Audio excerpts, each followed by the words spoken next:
Xin chào các bạn, chào mừng các bạn đã quay lại với kênh Cô Ba Bình Dương. Nếu bạn đang suy nghĩ ý tưởng chế biến thịt gà và đã chán cái món gà luộc chấm muối tiêu thì bạn đã xem đúng video rồi đó. Mình sẽ hướng dẫn các bạn làm món gà cuộn đặc biệt, không chỉ ngon mà còn đẹp nữa nha. Rất phù hợp cho các bữa tiệc họp mặt gia đình, bạn bè hoặc những dịp lễ Tết. Những cuộn thịt gà hấp dẫn và giữ nguyên độ ngọt thịt hòa cùng một chút gia vị vừa vặn, ăn quên thôi luôn các bạn. Hãy cùng mình vào bếp và khám phá cách làm này nhé. Chúng ta có thể xem những thành phần nguyên liệu chi tiết, hình ảnh nguyên liệu cụ thể để thực hiện món này ở cuối video hoặc tham khảo những dụng cụ nhà bếp mình hay sử dụng bên dưới phần mô tả của video. Làm món này thì mình cần có đùi gà. Các bạn chọn đùi gà lớn nha, đùi gà gốc tư đó các bạn. Ở đây mình có 4 cái nè. Mình đã rửa sạch với muối và giấm pha loãng. Bây giờ mình sẽ lóc phần xương gà ra ha. Dùng dao nhọn bén để dễ lóc hơn nha. Lóc cho khéo, không để rách phần da nha các bạn.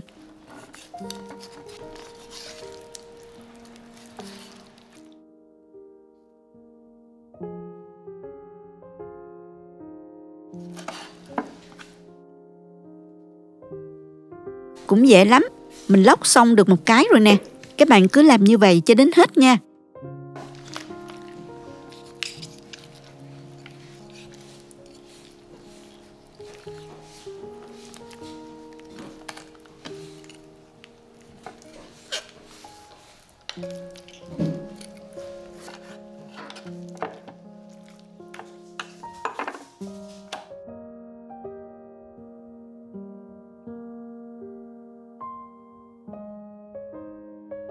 Bây giờ mình sẽ ướp gia vị vào phần thịt gà. Lật phần thịt bên trong ra và mình ướp vào đây dầu hào, bột nêm, đường, tiêu, bột tỏi, nước tương. Mỗi thứ các bạn ướp khoảng nửa muỗng cà phê ha. Xoa đều trên bề mặt thịt.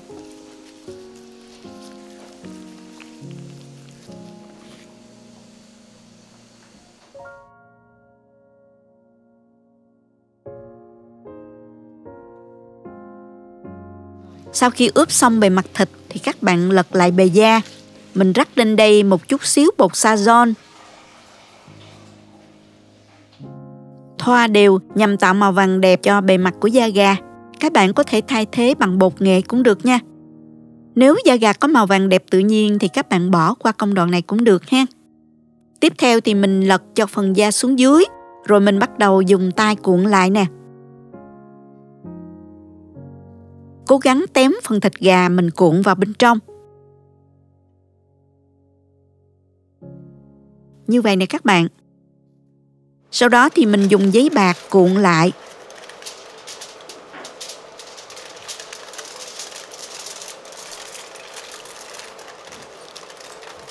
Rồi mình cuốn giấy bạc chặt lại hai đầu là được.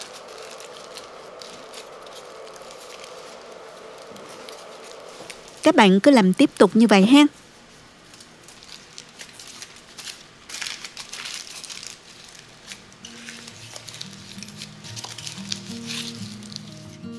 Và muốn cho cuộn gà được kết dính hơn khi hấp thì mình sẽ dùng dây quấn những cuộn gà này lại nha. Quấn vừa thôi, không cần phải siết chặt lắm đâu các bạn. Mình cột cho nó đừng xúc ra là được.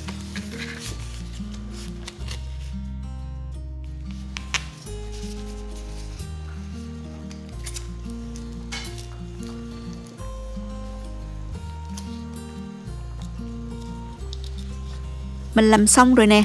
Bây giờ mình sẽ cho vô xửng hấp. Hấp trong 20 phút tính từ khi nước sôi nha.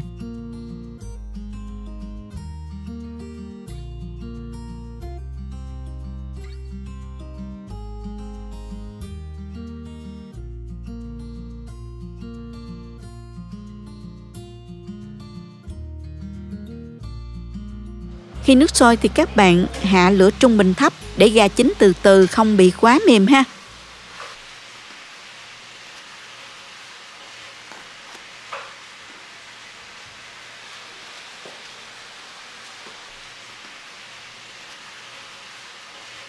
Và đã đủ thời gian rồi mình vớt gà ra cho nguội, rồi mình cắt ra nha các bạn.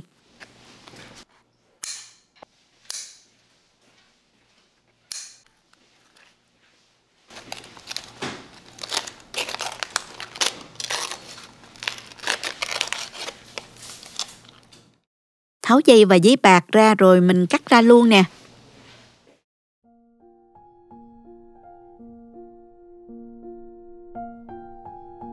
Cắt từng khoanh dày khoảng 2 cm như thế này. Phần da gà của mình nó hơi mềm đó, do mình hấp quá lửa đó các bạn. Các bạn nên chú ý thời gian hấp nha. Mình nhắc lại là mình hấp với lửa trung bình thấp trong vòng 20 phút là gà chín và phần da gà không bị quá mềm ha.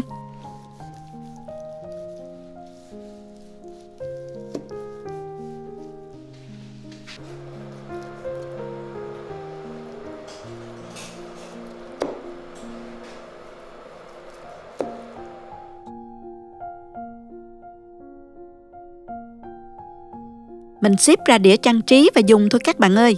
Khi ăn thì các bạn chấm thêm một chút muối tiêu chanh, ăn kèm với rau răm nữa nha.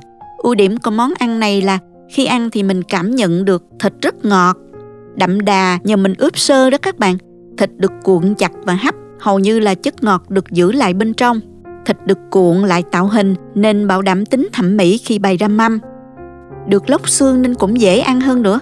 Gắp một khoanh cho vào miệng vừa và gọn luôn đó các bạn. Món này rất hợp cho bữa tiệc họp mặt bạn bè gia đình hoặc là dịp lễ Tết cũng rất hợp nha.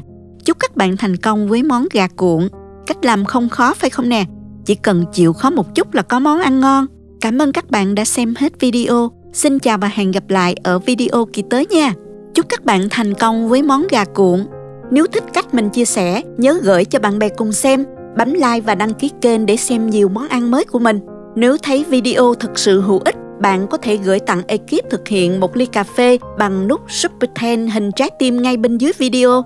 Các bạn cũng có thể truy cập website cobabinhdương.com để xem công thức nấu ăn dưới dạng bài viết. Chào tạm biệt và hẹn gặp lại các bạn trong video kỳ tới nha.